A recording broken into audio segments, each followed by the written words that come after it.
She stood on that stage and smiled. My daughter, my beautiful, successful daughter. The lights made her glow. She looked like an angel. She looked at the crowd. She looked at her friends. She looked at the photographers. She looked at everyone except me. I stood in the back. My heart was so full. Tears already filled my eyes. I was so proud, so incredibly proud. Then she took the microphone. The room went quiet. Everyone waited to hear her speak. "Thank you all for coming," she began. Her voice was strong. Her voice was confident. "This moment means everything to me."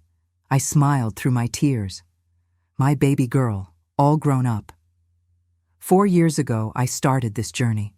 She paused for effect. The crowd leaned in. 4 years of struggle. 4 years of sacrifice. 4 years of doing it completely alone. My smile froze. Wait, what did she just say? I had no help, she continued. No family support, no safety net to catch me. My hands started shaking. I worked 3 jobs during school. I saved every single penny. I ate ramen for dinner most nights. The crowd made sympathetic sounds. Some people wiped their eyes. I took out loans in my own name. I paid for everything myself, every fabric sample, every late-night meal, every single tuition payment. My chest felt tight. I couldn't breathe properly. This wasn't true.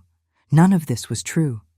Because I had to, she said, her voice caught emotionally.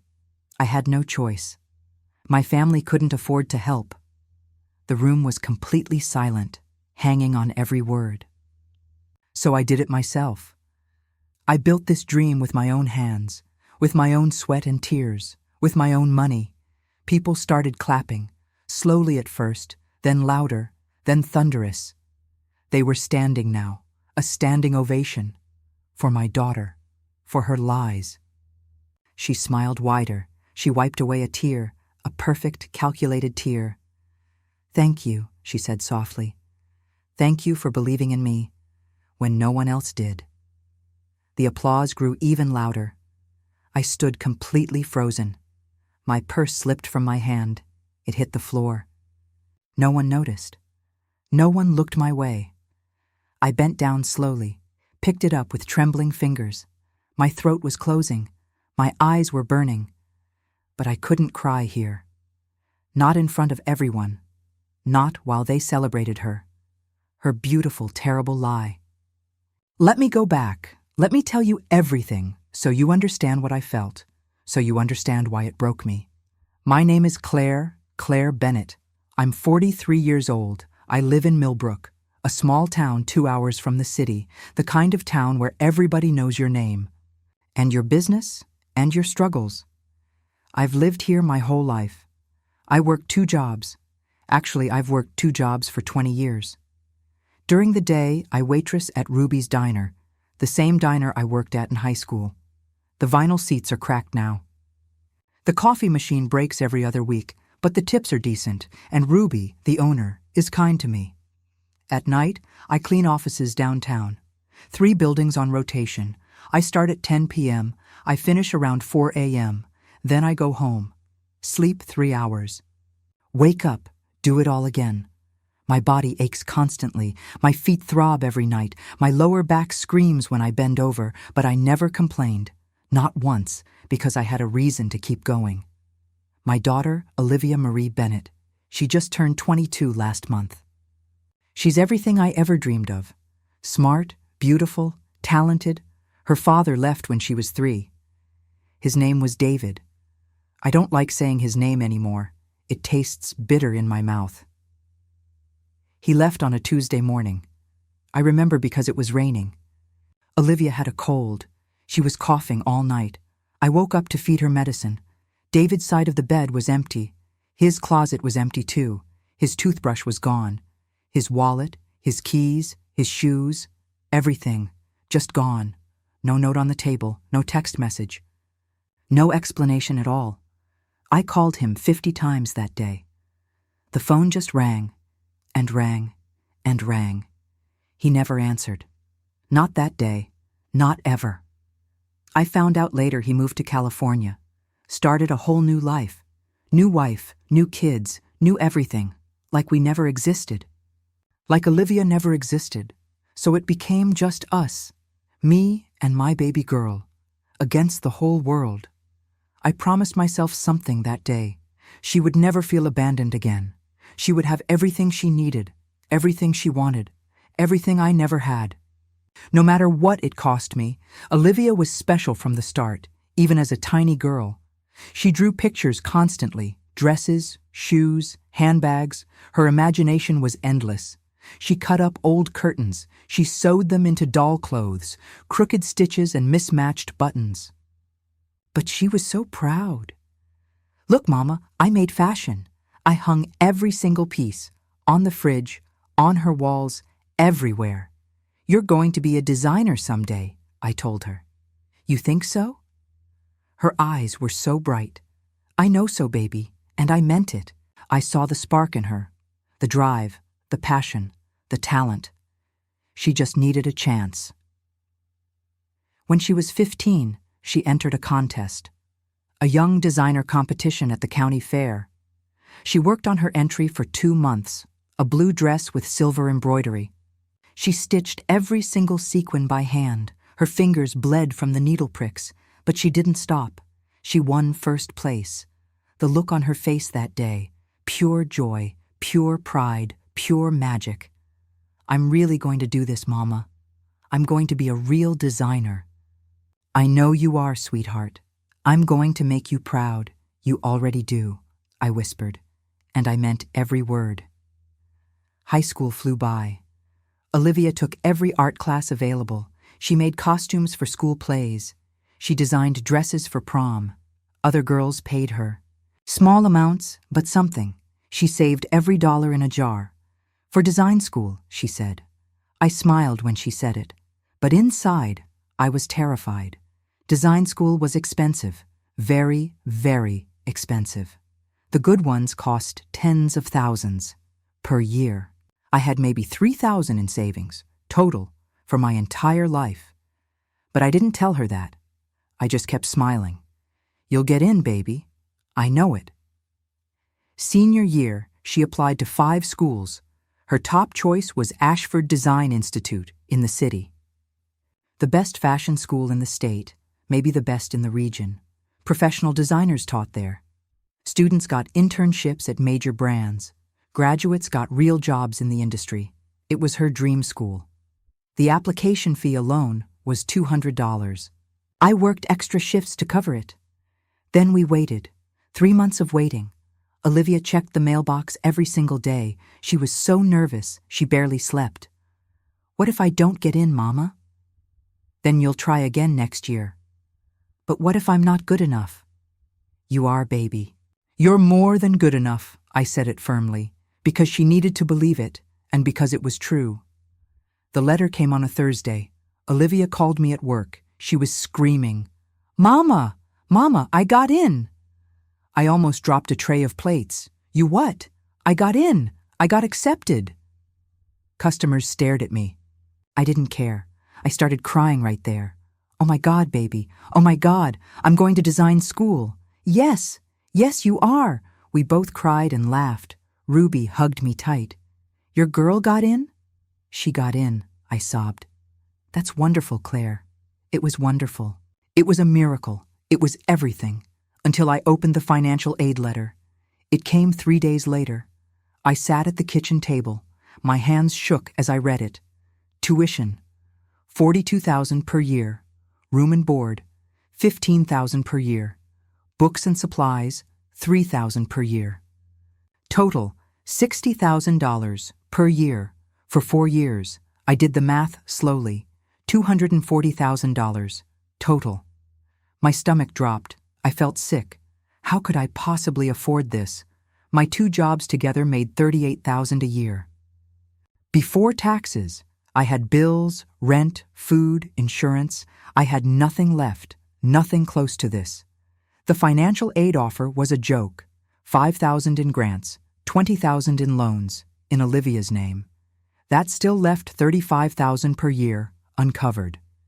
I stared at the paper for an hour, just staring, trying to figure it out. There had to be a way. There had to be. Olivia came home from her shift at the grocery store. She was glowing. Did the money letter come? Yes, I said carefully. Is it good? Do I get scholarships? I looked at her shining face. Her hopeful eyes, her pure, beautiful excitement. And I lied. Yes, baby, it's all going to work out. Her face exploded with joy. Really? Oh my God, really? Really? She hugged me so tight. Thank you, Mama. Thank you, thank you, thank you. You don't have to thank me. I do. You always believe in me. She pulled back and looked at me. I'm going to make you so proud. I'm already proud, I whispered. And I was, but I was also terrified. That night, I didn't sleep. I made a plan, a desperate, exhausting plan. I would find a third job. Weekends, maybe early mornings, I would take out loans in my name, as many as they'd give me. I would sell things, my mother's jewelry, my car if I had to. I would cash out my retirement fund. It wasn't much, but it was something. $12,000. I would make it work, somehow, some way. Because I promised her. I promised she'd have a better life. And I don't break promises to my daughter. The first year was brutal. I picked up weekend shifts at a hotel, cleaning rooms, changing sheets, scrubbing toilets. My back screamed in pain, but I smiled through it. I took out a personal loan, $20,000, high interest rate. I didn't care. I cashed out my retirement fund, took the tax penalty, lost $3,000 to fees. I didn't care about that either. I sold my mother's ring, the one she left me when she died. A small diamond, nothing fancy. But it was hers. I got $800 for it. I cried in my car after. Cried so hard I couldn't see. But I deposited the money and sent it to Olivia. For books and supplies, baby, she texted back immediately. Thank you, Mama. You're the best. 3 heart emojis, that's all. But it was enough. It had to be enough. Olivia thrived at school. She called once a week at first, told me about her classes, her professors, her new friends. Everyone here is so talented, Mama. So are you, baby. I don't know. Some of them are really good. You're just as good. Better even. She laughed. You have to say that. You're my mom. I say it because it's true.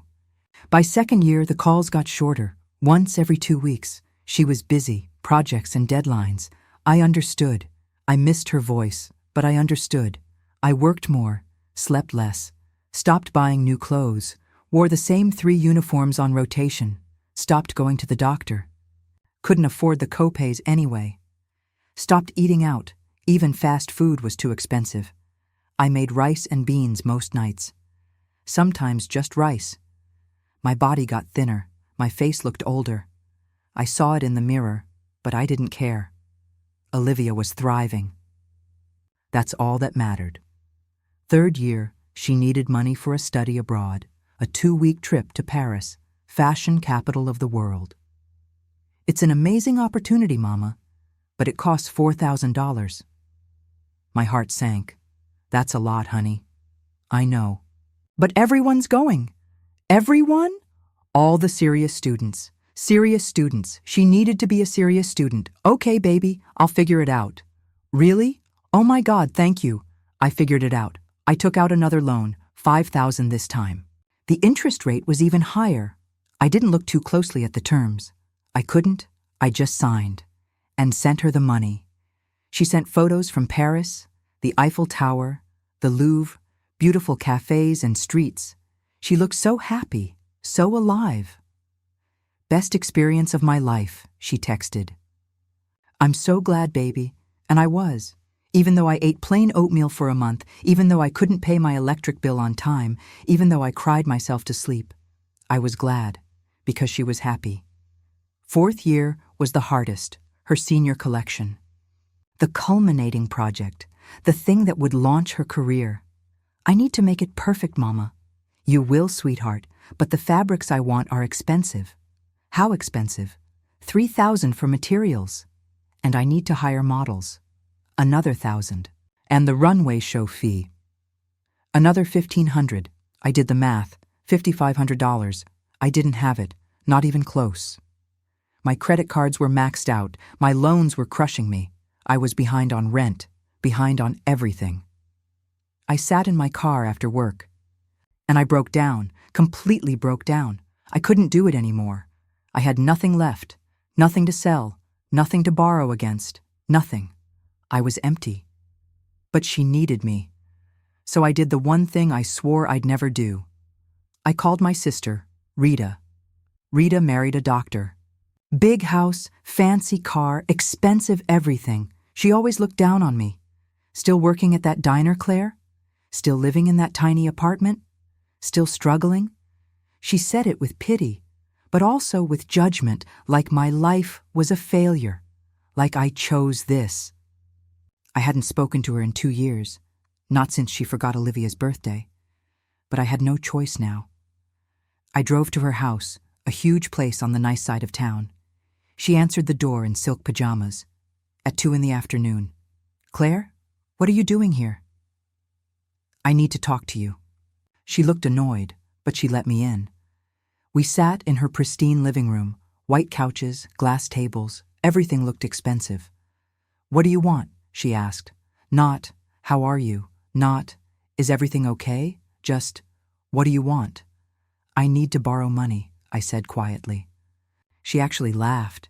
"You're kidding." "I'm not." "How much?" $5,000. She laughed harder. "5,000? Are you insane? It's for Olivia, for school. Isn't she graduating soon?" "Yes, this is for her final project." "Her final project costs $5,000? "Yes." Rita shook her head. "You've been funding this whole thing, haven't you? She's my daughter. You're drowning yourself for her. I'm helping her succeed." "You're killing yourself, Claire. I don't care." Rita stared at me. I saw something in her eyes. Maybe pity? Maybe disgust? "Fine," she finally said. "Fine? I'll lend you the money." Relief flooded through me. "Thank you. Thank you so much. But you'll pay me back." "I will, I promise." "With interest." My stomach dropped. "With interest? 10%. "Rita, you're my sister. And you're a bad investment." The words stung, but I nodded. "Okay, whatever you want." She wrote a check. $5,000. I stared at it. This piece of paper, it felt so heavy. "Thank you," I whispered. "Don't thank me. Just pay me back." I left quickly, before I started crying. I sat in her driveway, and I let myself break, just for 5 minutes. Then I pulled myself together, and I sent the money to Olivia. "Here, baby, for your collection," she responded instantly. "OMG, Mama, thank you so much. You're literally the best. I love you." 3 heart emojis again. That's all I got. 3 heart emojis. For $5,000, for 4 years of sacrifice, for every piece of myself I gave up. But it was enough. It had to be enough. The showcase was scheduled for May 15th, 3 months away. Olivia called more often suddenly, excited about the event. "Everyone who's anyone will be there, Mama. Designers, agents, magazine people. This is my big break. I'm so proud of you, baby. Will you come?" My heart soared. "Of course I'll come. It's on a Saturday evening. I'll be there. I promise." "Okay, good. I want you there." She wanted me there. Those words meant everything. I started planning immediately. I needed something nice to wear. I hadn't bought new clothes in 3 years. Everything I owned was worn out, stained, faded, stretched. I saved $40 from tips, hid it in an envelope under my mattress. Every week I added a little more. $5 here, $10 there. By May, I had $200. I went to a department store, the clearance section. I found a navy blue dress, simple, elegant, modest. It was on sale for $75. I bought it, and a pair of black flats for $30. I felt guilty spending the money. But I wanted to look nice. I wanted Olivia to be proud of me, just this once. The day of the showcase finally came. I woke up early. Even though I'd worked until 4 a.m., I was too excited to sleep. I showered carefully, washed my hair twice. I never did that. I put on the new dress. It fit perfectly. I looked in the mirror. I barely recognized myself. I looked almost pretty, almost young again. I did my makeup, just a little. Mascara and lipstick I bought at the dollar store. I looked okay, not fancy, but okay, better than usual. I left at noon. The showcase started at 7, but the bus took 3 hours, and I didn't want to be late. I couldn't be late. I sat by the window, watching the scenery change. Small towns turned into suburbs. Suburbs turned into city. My heart beat faster with every mile. I was going to see my daughter shine, finally, after everything, after all the sacrifice. I was going to watch her dream come true. The venue was stunning. A converted warehouse in the art district, exposed brick walls and industrial lighting. It looked like something from a magazine. People were already arriving, dressed in expensive clothes, designer bags, and perfect hair. I felt small next to them, but I held my head up. I belonged here. My daughter was in this show. I paid for her to be here. I had every right. Inside was even more beautiful. High ceilings with string lights, a long white runway down the center, rows of chairs on both sides, a stage at the end. I found a seat near the back. I didn't mind. I could still see everything. That's all that mattered. The room filled quickly. Voices echoed everywhere, laughter, excitement, champagne glasses clinking. Everyone looked so comfortable, so confident. I felt like an outsider, but I stayed. For Olivia. Always for Olivia. The lights dimmed. Music started playing. Electronic and dramatic. The show began. Models walked out one by one, wearing student designs. Some were beautiful, some were strange, some were interesting. I clapped for all of them. Then they announced Olivia's collection. Olivia Bennett, Collection, Midnight Sky. My breath caught. The music changed, softer, more emotional. The first model appeared, wearing a flowing gown, deep navy blue, like the night, gold thread embroidered like stars. It was stunning, absolutely stunning. I started crying immediately. I couldn't help it. More models followed, each piece more beautiful than the last. Sharp black blazers, midnight blue cocktail dresses, gold accessories catching the light. Everything was perfect. Everything was her vision, her talent, her dream, made real. People around me whispered, "Gorgeous, so sophisticated, she's going places." Pride swelled in my chest. "That's my daughter," I wanted to scream. "That's my baby girl. I made this possible. Me." But I stayed quiet, just crying and smiling. The collection ended. Everyone clapped loudly. Some people stood. Olivia walked out. She looked radiant. Her hair was styled perfectly. Her makeup was flawless. She wore a simple black dress. She looked like a professional, like she belonged in this world. She waved and smiled. The crowd loved her. I was so proud, so incredibly proud. After the full show, there was a reception, wine and appetizers, networking and congratulations. I wandered through the crowd, looking for Olivia. I finally spotted her. Surrounded by a group of people, they were talking and laughing. She looked so happy. I approached slowly, not wanting to interrupt, but wanting to be close. "Olivia," I called softly. She turned. Her eyes met mine. For just a second, something flickered. Was it embarrassment? Just an inch. But I felt it. One of the women next to her spoke. She had perfectly silver hair, red lipstick, a designer suit. "Is this your mother, Olivia?" Olivia hesitated, just for a heartbeat, but I heard the silence. "Yes," she finally said. "This is my mom." The woman smiled warmly at me. "You must be incredibly proud." "I am," I said, my voice shaking. So proud. "Did you help fund her education?" The question hung in the air. I opened my mouth to answer, to say yes, to finally be acknowledged. But Olivia spoke first. No. The word was sharp, clear, final. No? The woman repeated. No, Olivia said again. She looked directly at the woman, not at me. Never at me. I did it all myself. Time seemed to slow down. I heard the words, but they didn't make sense. I worked 3 jobs during school, Olivia continued. Her voice was steady, practiced, like she'd told this story before. I saved every penny I earned. I took out loans in my own name. I paid for everything myself. The woman's face showed admiration. That's incredible. My mother couldn't help financially, Olivia added. She said it casually, like it was a simple fact, not a knife in my heart. She did her best, but she just didn't have the means. The woman nodded sympathetically. That must have been hard.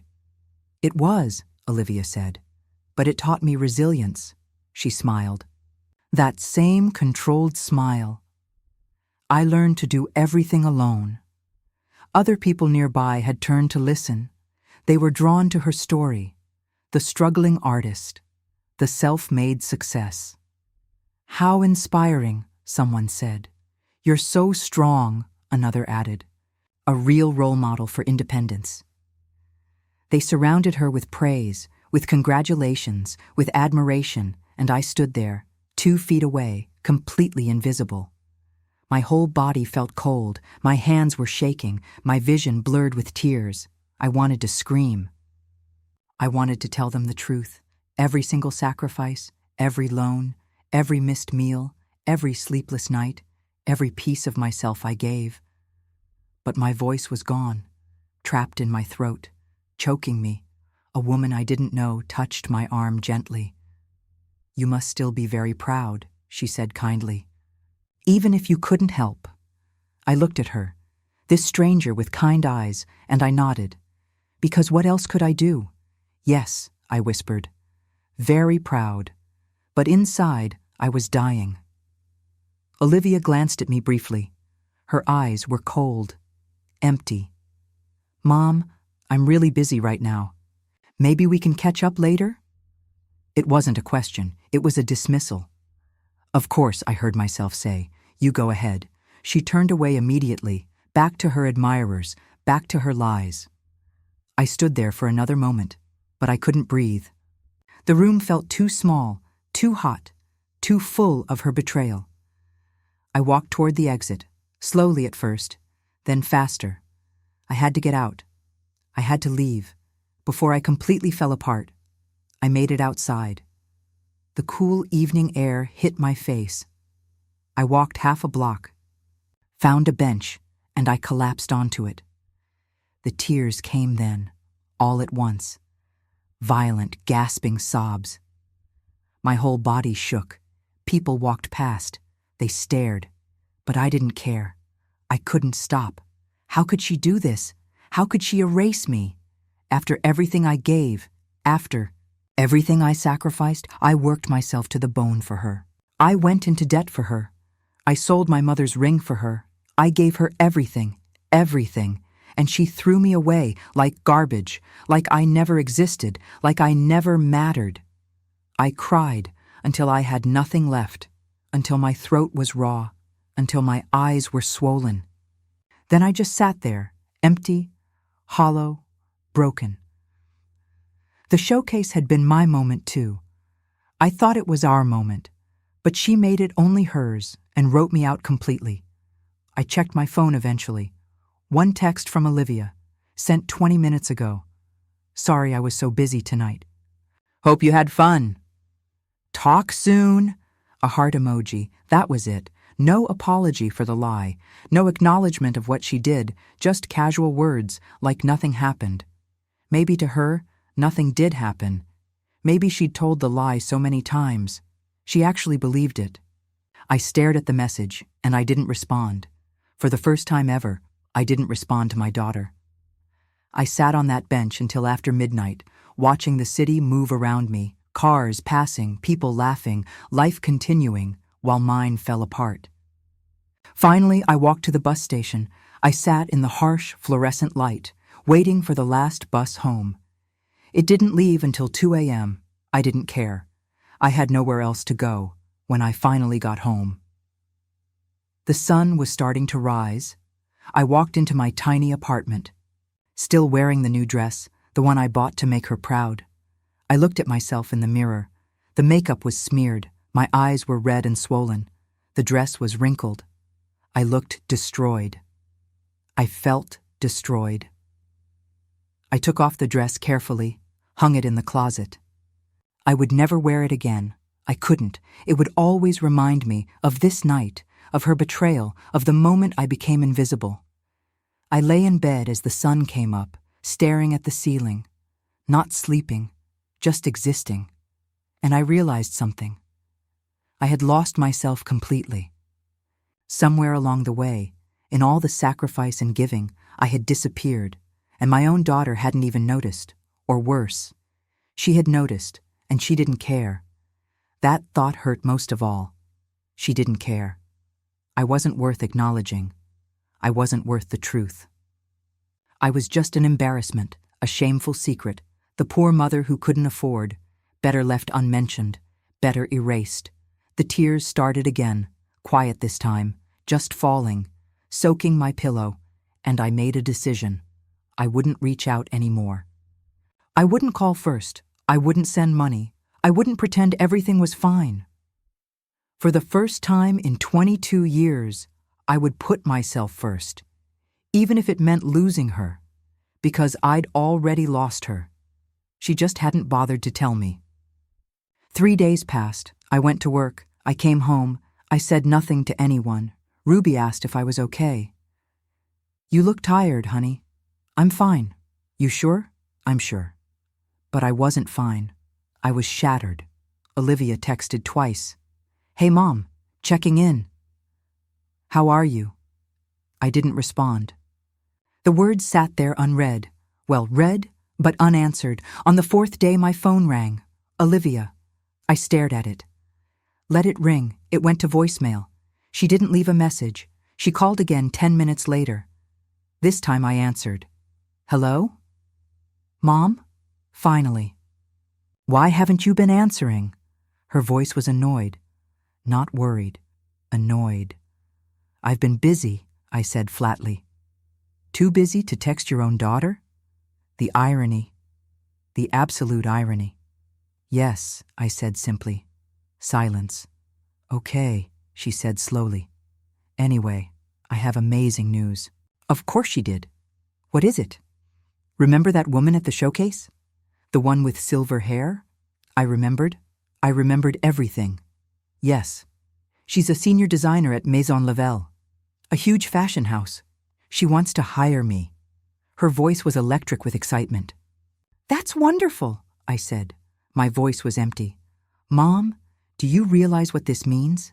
You're getting your dream job." "Exactly. This is everything I've worked for." Worked for. She said worked for. Not everything we worked for. Not everything you helped me achieve. Just her, always just her. "I'm happy for you," I said. "You don't sound happy. I'm tired." "You're always tired." "Yes, because I worked myself to death for you." But I didn't say that. "Congratulations, Olivia." "Thanks." "So listen, here it comes. The job doesn't start until August. Okay? And I need to find an apartment. In a better neighborhood. For the image, you know? Mm-hmm. But deposits in first month are expensive. Of course. I was wondering if you could help. Just like $2,000. To get me started. My jaw tightened. "I don't have $2,000, Olivia." "What? Why not?" "Why not?" She actually asked, "Why not?" "Because I'm broke," I said plainly. "Come on, Mom, don't be dramatic." "Dramatic? I'm not being dramatic. I'm being honest. It's just $2,000. It's not a lot. Not a lot. Those 3 words. They broke something in me. "Not a lot?" I repeated slowly. "Yeah, I mean, you've helped before." "Do you know how much I've helped before?" Silence. What do you mean? Do you know how much money I've spent on you? I know school was expensive. Over $150,000. I heard her breath catch. What? 150,000. That can't be right. Tuition, rent, supplies, food, your Paris trip, your senior collection, all of it. Over 4 years. More silence. Mom, I worked 3 jobs, Olivia. I sold my mother's ring. I cashed out my retirement. I went into debt. Serious debt. For you. Mom, I didn't ask you to. No, you just took it. My voice was rising now. You took everything. And then you stood on that stage, and you told everyone you did it alone. Mom, it wasn't like that. Then what was it like? It was just branding. The word made me sick. Branding, I repeated coldly. Yeah. In the fashion industry, people respect independence. They want to hear that you're self-made. Not that Mommy paid for everything. Mommy paid for everything, like it was shameful, like I was shameful. So you erased me, I said quietly. I didn't erase you. You said you had no help. I said no family support. I'm not family? That's not what I meant. Then what did you mean? Silence again, longer this time. Look, I'm sorry you're upset. Sorry I'm upset. Not sorry for what she did. Sorry I'm upset about it. But this is how the industry works. You have to have a narrative, a story people can get behind. And what's my story? I asked bitterly. What? In your narrative. Where do I fit? She hesitated. You're still my mom, but not publicly. Mom, don't twist this. I'm not twisting anything. I'm finally seeing clearly. Seeing what? That I sacrificed everything for someone who won't even admit I exist. That's not fair, she said. Her voice was getting defensive now. Not fair? You're being dramatic. There was that word again. I'm being honest. Olivia, you humiliated me. In front of everyone. You made me feel invisible. I didn't mean to, but you did, and you don't even care. I do care. No, you don't. You care about yourself, your image, your narrative. That's it. Mom. Stop. I have stopped. What does that mean? It means I'm done. My voice was steady now. Calm. Done with what? Sacrificing myself for someone who doesn't see me. Mom, that's really hurtful, is it? Yes. Good. Now you know how I felt. I hung up. My hands were shaking, but I felt something else too. Something strange. Relief. For the first time in years, I'd put myself first. I'd spoken my truth, and it felt terrible, but also necessary. My phone rang again immediately. Olivia. Didn't answer. It rang 5 more times. I turned it off. I sat in. Silence. In my tiny apartment, with the afternoon light coming through, and I cried again, but different tears this time. Not just sadness, also anger, also release, also grief. For the relationship I thought we had, for the daughter I thought she was, for the mother I'd lost myself. Becoming. I grieved all of it. And then I started thinking about what to do next, about how to move forward, about how to rebuild myself from the ruins of my sacrifice. Rita called that evening. Heard, she said. Heard what? Olivia called me. Of course she did. What did she say? That you're being unreasonable. That you're making her feel guilty. I laughed bitterly. Of course. But I remember something. Rita continued. The showcase. I saw the video online. I heard what she said, and I thought of that check I wrote. My chest tightened. Rita, $5,000. Claire, I know, for her senior collection that she claims she funded herself. Rita's voice was hard. That girl lied to the world after you gave her everything. Yes, that's not okay. I know. So, what are you going to do about it? That question hung in the air. What was I going to do? Just accept it? Just let her rewrite history? Just disappear quietly? I don't know, I admitted. Well, Rita said slowly, I have an idea. What kind of idea? the kind that makes people tell the truth. I listened as she explained, and slowly, something shifted inside me, something like courage or maybe just anger. But whatever it was enough. Okay, I said finally. Let's do it. You're sure? I'm sure. Once we do this, there's no going back. I know, she'll be furious. I don't care anymore. Rita was quiet for a moment. Good, she finally said. Because you deserve better than being erased. And for the first time, believed it. I deserved better. I deserved to be seen, even if that meant the world seeing her lies.